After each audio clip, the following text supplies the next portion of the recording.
যদি আপনিও 2024 সালে একজন ইউটিউবার হবেন এমনটা ভাবতেছেন, তো আপনাকে সবার প্রথমে এটা জানতে হবে যে আপনি একজন ক্রিয়েটর নাকি ক্রিয়েটর না।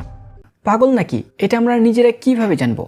অবশ্যই এই টিপসগুলো ফলো করে আপনারা জানতে পারবেন যে আপনি একজন ক্রিয়েটর নাকি ক্রিয়েটর না। Step number 1, what do you like? সবার প্রথমে ওইটা খুঁজুন যেটা আপনি পছন্দ করেন, যেটাতে আপনার ইন্টারেস্ট আছে। সেটা যে কোনো কিছু হতে পারে, লাইক গেমিং, ড্যান্সিং, ক্রিকেট, যে কোনো কিছু। চলুন আমি ধরে নিচ্ছি আপনি বুঝতে পেরেছেন আপনি কি পছন্দ করেন। ব্যাস আপনাকে এটা জানতে হবে ওই ক্যাটাগরিতে সবথেকে টপ এবং বড় ক্রিয়েটর কারা। Step number 2, find top creator. যেমন আমি মেনে নিলাম আপনার ইন্টারেস্ট টেক ক্যাটাগরিতে আছে, তো আপনার টপ ক্রিয়েটর এসটিউনিক টেক হবে। এখন আসি মেইন পয়েন্টে। আপনি খাতা কলম নিয়ে বসে যান।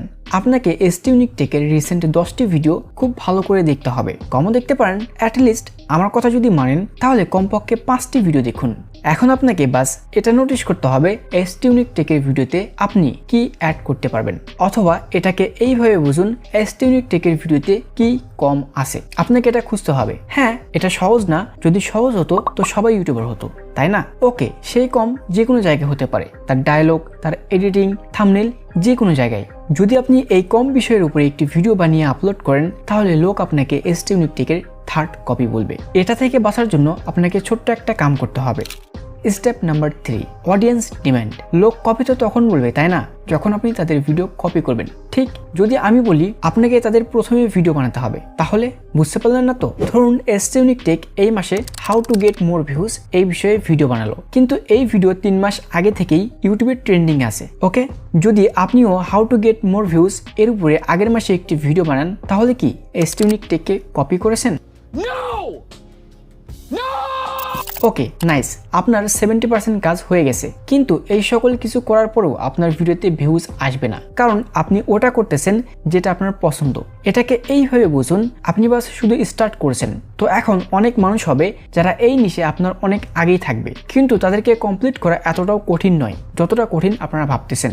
বাস শুধু আপনাকে এটা জানতে হবে যে আপনি আপনার নিশে এক্সপার্ট নাকি অনভিজ্ঞ। স্টেপ নাম্বার 4, এক্সপার্ট নাকি অনভিজ্ঞ। এই দুটি প্রশ্নের উত্তর দিয়ে আপনি জানতে পারবেন আপনি আপনার নিশে প্রফেশনাল নাকি একদমই জিরো। প্রশ্ন দুটি হচ্ছে হোয়াই অ্যান্ড হাউ। হোয়াইয়ের মানে আপনি ইউটিউবে কেন এসেছেন অথবা কেন আসার জন্য ভাবতেছেন। হাউ এর মানে আপনি কি সত্যি জানতে চান ইউটিউবে গ্রো কিভাবে করে। যদি আপনার উত্তর হ্যাঁ হয়ে থাকে তাহলে এই চ্যানেলটি সাবস্ক্রাইব করুন।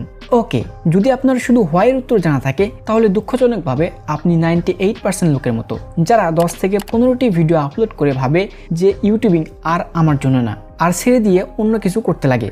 হ্যাঁ, আপনারা আমার কমেন্টে লেটস গ্রো লিখে বলতে পারেন যে আপনি 98% লোকের মতো না। আর যদি আমি আমার কথা বলি, তো 2019 সালে যখন আমি আমার প্রথম টেক চ্যানেল বানাই, তো তখন ভাবি এখন তো টাকাই টাকা হবে, ইউটিউবে তো 5 মিনিটেই গ্রো হয়ে যাব। কিন্তু না, 2 বছরে 300-এরও বেশি ভিডিও আপলোড করার পর আমি বুঝতে পারি ইউটিউবে গ্রো করা এতটাও সহজ না। কিন্তু আমি আপনাদের মতো হাউ এর অ্যান্সার খুঁজতে বেরিয়ে পড়ি। আর এই 4 সালে আমি কি শিখেছি সেটাই শেখাবো আপনাদের এই চ্যানেলে। Back to point. আপনার মনে হচ্ছে আমি আমার এই 2 থেকে 3 বছর একদম বরবাদ করে দিয়েছি, কিন্তু না, একদমই না। 300-এর বেশি ভিডিও ফোন দিয়ে এডিট করার পর আমার এডিটিং স্কিল অনেক হাই হয়ে গিয়েছিল। কিন্তু এই 4টি সিক্রেট আমি যদি আগে জানতাম তাহলে আমার চ্যানেল 2 থেকে 3 মাসে গ্রো হয়ে যেত।